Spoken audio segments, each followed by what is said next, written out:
Hello guys, welcome back. In today's video, I'm going to share with you on how to apply a varnish. Here are the materials that we need. Of course, brush, plastic to protect your space. Of course, the varnish. What we have is marine varnish.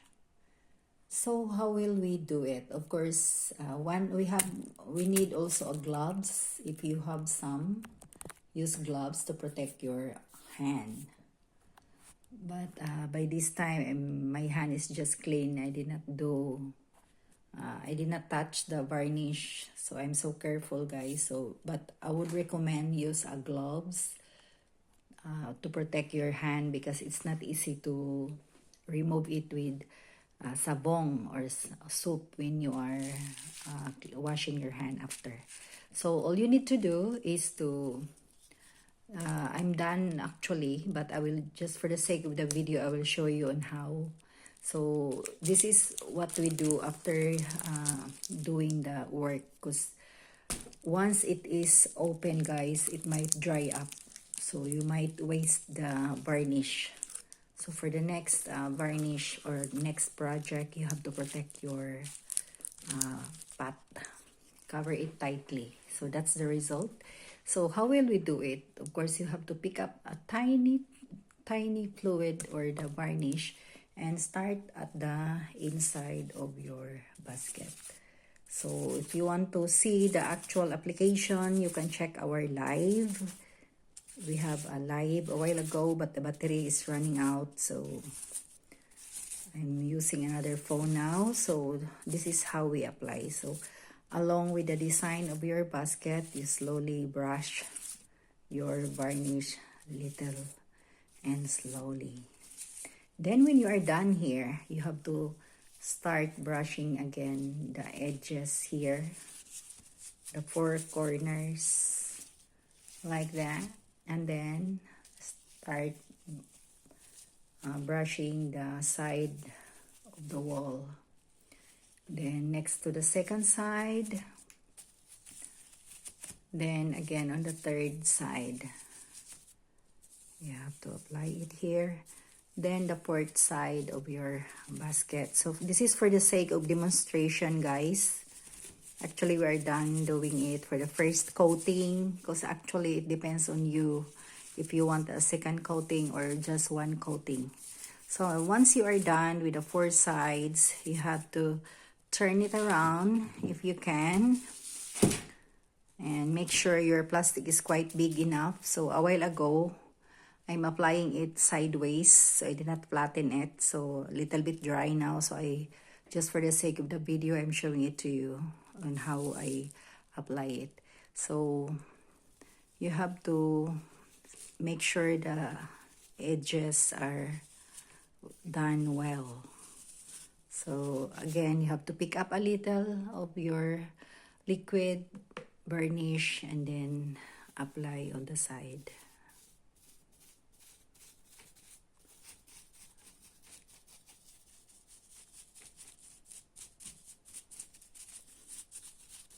Then again, start at the bottom part. Slowly applying it. It's like dancing along with the design.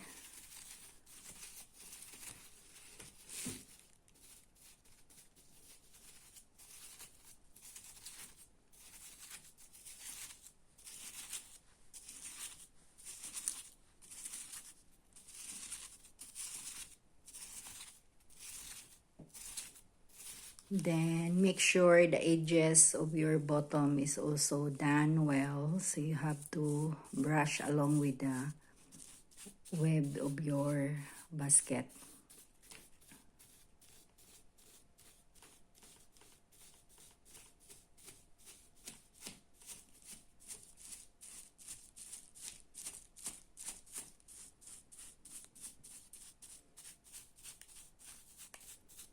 So it's like a wave. So once you are sure that it's all done and brush, uncoated. So you can move. Make sure that there were no remaining marks of the varnish that leak everywhere. So brush it around. Then do the side of your basket. So you can start doing here. Again, you have to pick up a little from the pot, from the poo. Again, just for the sake of demonstration, we are doing just to show how I varnish it.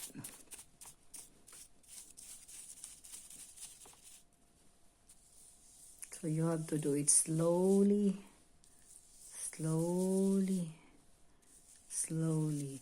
Because if you will do, then you have to turn your brush.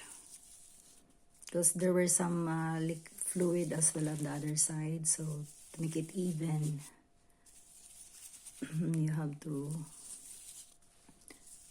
apply slowly like that. Because if you do like that, guys, back and forth, there were some of the fluid might goes everywhere. It might goes to your clothes. So once you are done here, you have to move on the other side. So along with the design of your basket. So since this one is different, so you will do the slowly, slowly.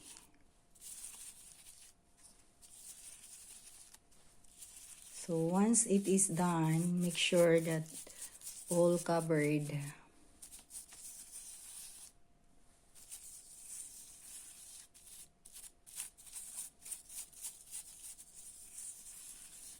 Then make sure the side as well is done. So disclaimer, guys, if you have seen any mark here, this is not sponsored video. We bought it from online. The varnish, I bought it online. Actually, it's my husband who bought it for me. So that one, you have to do it slowly, slowly. Don't rush. Do it with love.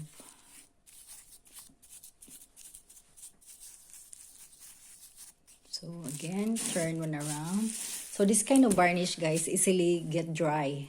So it means maximum 30 minutes, you can do a second coating application if you want to do a second coating.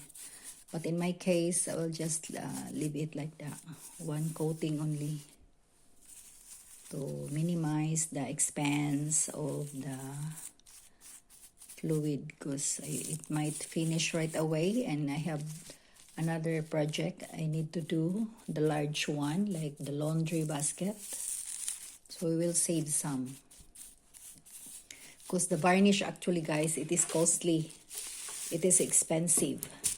So this is the fourth side of our basket. So one direction only, because if we do the back and forth, it will smeared and mess. So once you are done, you finalize doing the side. So along with the design of your basket here.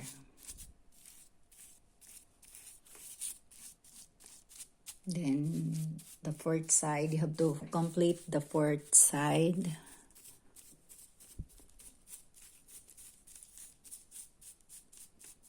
Then leave it for a night to dry it completely.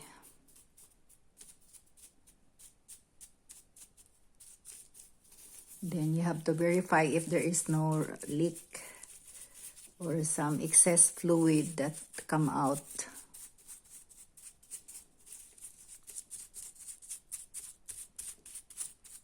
So we are done. So you are ready for drying. So when you are done, it's up to you when it is dry.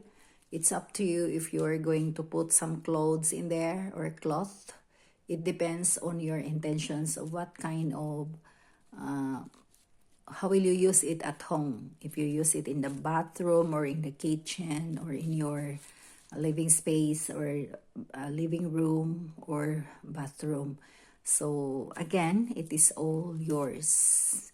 But this one, I might put some cloth here to just to put the tiny object to avoid passing in the hole. But if you're using it for bread, usually I would put a cloth too. But if you just want to put some object, like you want some aeration, that would be nice. Just leave it like that. So all natural. So that's all for today's video, guys, and thank you all so much for watching, and I'll see you again next time. Bye for now. So make sure you will wash it with the solvent after, because otherwise this one will dry up and harden. So that's it for today, and bye for now. So upcoming, next we're about to make an onion basket, a basket for the onions. Now we will see what we shall see. So here's our bunny basket last time. If you want to put your garlic. Hello. Bye for now. The bunny basket. Bye, guys. Maybe I will dry it back. So it's easily dry. It's dry now. If I touch it, looks like it is dry now. Bye, guys. Shout out again to all my channel members before I close the video, guys. Shout out to Elimfro Virgo. Thank you so much for joining this channel and for the love and support. And Foodman Pole Vlogs, thank you so much for the love and support. And also Alan Cabato, thank you so much, guys. And also special thanks to Lolito World Tracker and Marlik's Journey. Thank you, guys. And also special shout out to John Bunbin, my latest super chatter. Thank you, John Bunbin. And shout out to you. Big thanks. Well, bye for now, guys, and I'll see you again next time. So it's dry up now. I'm happy for this. So my neighbor might be happy for tomorrow. So this is just a sample, guys. Oh, how is that? I don't know if I will put a varnish with this one. I'm not really sure if I will add more second coating. Otherwise, I will leave it like that.